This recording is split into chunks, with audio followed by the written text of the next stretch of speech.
Budget ചർച്ച തുടരുന്നു. ശ്രീ ജോബിൻ ജോസിലേക്ക് കൂടി ഒരിക്കൽ കൂടി. ശ്രീ ജോബിൻ ജോസ്, നമ്മൾ പല സെക്ടറായി പറഞ്ഞു പോകുമ്പോൾ തൊഴിൽ രഹിതരായവർക്ക്, ചെറിയ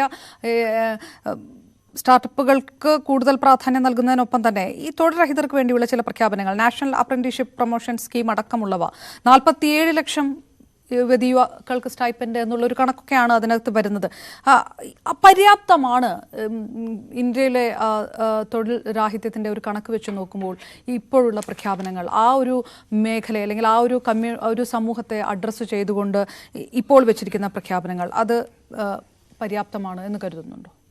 പര്യാപ്തമാണോ എന്ന് ചോദിച്ചു കഴിഞ്ഞാൽ സത്യം പറഞ്ഞ വ്യക്തിപരമായി എന്നോട് ചോദിക്കുകയാണെങ്കിൽ ഞാൻ ഈ സർക്കാരിന് അതിന് ചെയ്യുന്നതിന് പരിമിതികളുണ്ട്. വ്യക്തികൾക്ക്, അതായത് പ്രൈവറ്റ് സെക്ടറിൽ തന്നെയാണ് ഇതിന് ഏറ്റവും കൂടുതൽ പരിഹാരം കണ്ടെത്താൻ കഴിയുള്ളൂ. അതായത് ഉദാഹരണത്തിന് ഇപ്പം അഗ്രികൾച്ചറൽ ആക്സിലറേറ്റർ ഫണ്ട് വരുന്നുണ്ട്, അഗ്രികൾച്ചറിലെ ഇന്നോവേറ്റീവ് ടെക്നോളജീസും, അതായത് അഗ്രിടെക് സംരംഭങ്ങൾക്ക് വേണ്ടി നമ്മുടെ ചെറുപ്പക്കാർക്ക് അത്തരം ഫണ്ടുകൾ ഉപയോഗിക്കുകയും കൂടുതൽ നല്ല നല്ല പദ്ധതികൾ, നല്ല നല്ല ഐഡിയകൾ ഇംപ്ലിമെന്റ് ചെയ്യുകയും ചെയ്താൽ അത് മുഖാന്തരം ഒരുപാട് ജോലി സാധ്യതകളാണ് ഈ നാട്ടിലുണ്ടാകുന്നത്.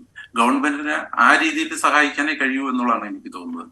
ഈ 47 ലക്ഷം പേർക്ക് അൺഎംപ്ലോയ്മെന്റ് ഉള്ളവർക്ക് പൈസ കൊടുക്കുക എന്നൊക്കെ പറയുന്ന ഒരു താൽക്കാലികമായി അവരെ മുന്നോട്ട് കൊണ്ടുവരാം അല്ലെങ്കിൽ അവരെ നിലനിർത്താം എന്നുള്ളതിൽ കവിഞ്ഞ് ഒരു സുസ്ഥിരമായ അല്ലെങ്കിൽ പെർമനന്റ് സൊല്യൂഷൻ അല്ല അത്.